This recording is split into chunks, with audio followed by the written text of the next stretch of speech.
Hello అందరికీ, ఇవాళ వీడియోలో నేను మీకు ట్వీటీ ఫస్ట్ బోనం రెడీ చేసినాము. సో దాన్ని షేర్ చేయబోతున్నాను. సో మన సంస్కృతి సాంప్రదాయాలను నెక్స్ట్ జనరేషన్కి పాస్ చేయాల్సిన బాధ్యత తల్లిదండ్రులుగా మన పైన ఉంది కాబట్టి సో చిన్న చిన్నవి ఉన్నంతలో సాధ్యమైనంత వరకు నెక్స్ట్కి పాస్ చేయడానికి మనం ట్రై చేయాలి. అది మన బాధ్యత. సో దీనికోసం ముందు రోజు మేము బోనం కుండ రెడీ చేసుకున్నాము. ఈ విధంగా మా ఫ్రెండ్ వాళ్ళ బాబు అందరం కలిసి రెడీ చేసినాం. సో వాడైతే చెల్లి కోసం చాలా ఇంట్రెస్ట్ తోటి ఈ విధంగా అమ్మవారి కళ్ళు షేపు వచ్చేటట్టుగా ఫేస్ పెడదామని చెప్పి సో వాటర్ కలర్స్తో ఈ విధంగా స్టీల్ది చిన్నది సెలెక్ట్ చేసుకున్నాము బిందె. సో పెద్దదైతే తను ఇబ్బంది పడుతుంది, పట్టుకోవడానికి కష్టమవుతుంది అని చెప్పి చిన్న మీడియం సైజు ఒకటి చెంబు ఉండే అనమాట నా దగ్గర స్టీల్ది. సో దాన్ని ఈ విధంగా అమ్మవారిలాగా సో పెయింట్ అయితే బాబు వేసిండి. ఇప్పుడు ఫేస్ అయితే అమ్మవారి కళ్ళు ఇవి మా ఫ్రెండ్ డ్రా చేసింది. సో మొత్తానికి రెడీ అయిపోయింది బోనం కుండ. తర్వాత ట్వీటీ కూడా చేతులకి గోరింటాకు పెట్టుకొని రెడీ అయిపోయింది. నెక్స్ట్ డే మార్నింగ్ 4 o'clockకి అమ్మవారికి నైవేద్యం చేయాలి.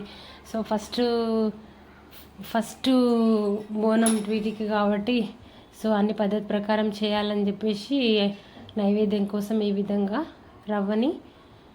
బొంబాయి రవ్వని 3 కప్పులు తీసుకొని నెయ్యి వేసి ఫ్రెష్ నెయ్యి అయితే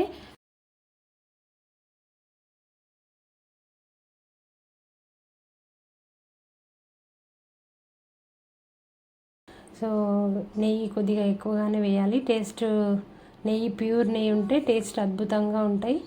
సో కాజు కూడా కొంత ఫ్రై చేసుకొని పక్కన ఉంచుకొని మనము ఎంతైతే రవ్వ తీసుకున్నామో సేమ్ అదే క్వాంటిటీలో షుగర్ తీసుకోవాలి. అప్పుడే స్వీట్ అనేది కరెక్ట్గా సరిపోతుంది, లేకపోతే కొంచెం చప్పగా అనిపిస్తాయి. సో లడ్డు కాబట్టి అప్పుడు ఒకసారి తింటాం కదా, సో టేస్టీగా తింటేనే బాగుంటుంది. కాబట్టి దీనిలోనే షుగర్లో ఒక 4 యాలకులు యాడ్ చేసుకొని ఈ షుగర్ని మిక్సీ పట్టుకొని ఫ్రై చేసి పెట్టుకున్న రవ్వలో ఈ షుగర్ యాడ్ చేసుకొని సో కాచి చల్లార్చిన పాలు ఉంటాయి కదా, ఆ పాలు కూడా రెడీగా ఉంచుకోవాలి మనము. సో ఈ కాజు ఫ్రై కూడా మొత్తం ఇందులో వేసేసి పాలు వేసుకొని సో లడ్డూలు కట్టుకోవడమే.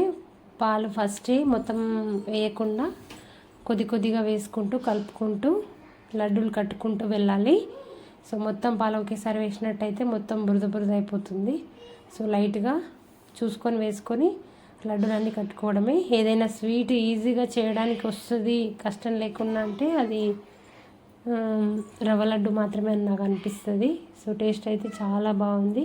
సో మనము చేసుకొని ఎయిర్ టైట్ బాక్స్లో పెట్టుకుంటే ఒక 1 week వరకు మనం ఈజీగా తినొచ్చు. టేస్ట్ ఏమీ చేంజ్ అవ్వదు.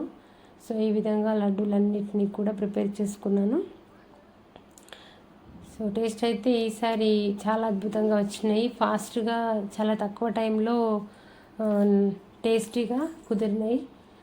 సో ఈ విధంగా లడ్డూలన్నీ ప్రిపేర్ చేసుకొని పక్కన ఉంచుకున్న తర్వాత మార్నింగ్ టిఫిన్ చేసిన తర్వాత సో ఈ విధంగా బోనం కుండ సో అన్ని పద్ధతి ప్రకారం పెట్టడం కోసం ఈ విధంగా స్టూల్ మీద అరేంజ్ చేసుకొని కొద్దిగా బియ్యం పోసుకొని దాని మీద బోనం కుండ పెట్టుకొని బోనం కుండకి పువ్వులు కట్టేసి సో లోపల పసుపు కుంకుమ అక్షితలు వేసేసి ఈ విధంగా ఒక 5 లడ్డూస్ నైవేద్యంగా కుండ లోపల పెట్టేసి సో ఇప్పుడు వేపాకు కొమ్మలు పెట్టేస్తే పైన దీపం పెట్టాలి యాక్చువల్లీ. కానీ దీపము తను పైన వేసుకుంటే కష్టం, ప్లస్ స్కూల్కి క్యారీ చేయడం కష్టం అని చెప్పేసి కేవలం హారతి ఇచ్చిన నేను.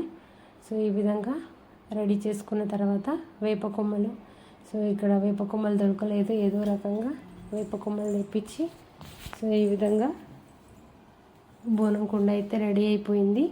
బట్ వీటి కూడా దాదాపు రెడీ అయింది. సో ఆమెకి పైన పెట్టడమే ఇంకా బోనం కుండని.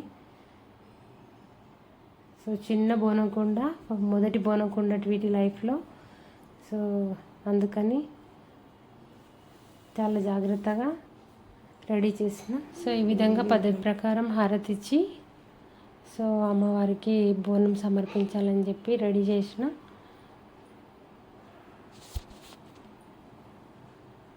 ఎంత క్యూట్గా రెడీ అయిందో. రెడ్ కలర్ డ్రెస్సు అప్పటికప్పుడు కుట్టించిన. సో ఓన్లీ 2 అవర్స్లో కుట్టించింది ఒక టైలర్. సో చాలా బాగా స్టిచ్ చేసింది. కాస్ట్ కూడా రీజనబుల్ కాస్ట్లో మంచిగా స్టిచ్ చేసి ఇచ్చింది. ఒక శారీ తీసుకొని శారీని ఈ విధంగా మనం లంగా జాకెట్ టైప్లో కుట్టించినాం అనమాట. 1-2 అవర్స్లో మంచిగా స్టిచ్ చేసింది అనిపించింది నాకు. సో తన దగ్గర రెడ్ కలర్ లంగా జాకెట్ లేకుండా అనమాట. సో దీనికోసం స్పెషల్గా కుట్టించిన. ఈ విధంగా బోనకుండా ఫస్ట్ టైం తన తలపై పెట్టిన చాలా హ్యాపీగా అనిపించింది నాకు. సో ఆడపిల్ల పుట్టడమే పూర్వజన్మ సుకృతం. సో ఆడపిల్ల ఉంది అంటే లక్ష్మీదేవి మన ఇంట్లో కలకలలాడుతూ తిరుగుతున్నట్టే. సో ఈ విధంగా బోనంకొండని వీటి తలపైన పెట్టి కొద్దిసేపు అట్లా ఫోటోషూట్ లాగా చేసుకున్నాం. సో ఫొటోస్ అన్నీ తీసిన తర్వాత మళ్ళీ దాన్ని జాగ్రత్తగా ప్యాక్ చేసి స్కూల్కి పంపించిన. సో తను కూడా చాలా ఎగ్జైట్మెంట్గా ఫీల్ అవుతుంది. సో మన పండుగలు, మన సంస్కృతి సాంప్రదాయాలు మరుగంటిపోతున్నాయి ఈ కాలంలో. కొద్దో గొప్ప నెక్స్ట్ జనరేషన్కి పాస్ చేయాలి పేరెంట్స్ అన్నదాన్ని నేను బిలీవ్ చేస్తా. సో ఎంత ఓపిక ఉన్నా లేకపోయినా సో మన నెక్స్ట్ మన వారసత్వాన్ని పిల్లలకి తల్లిదండ్రులే అందించాలి. కాబట్టి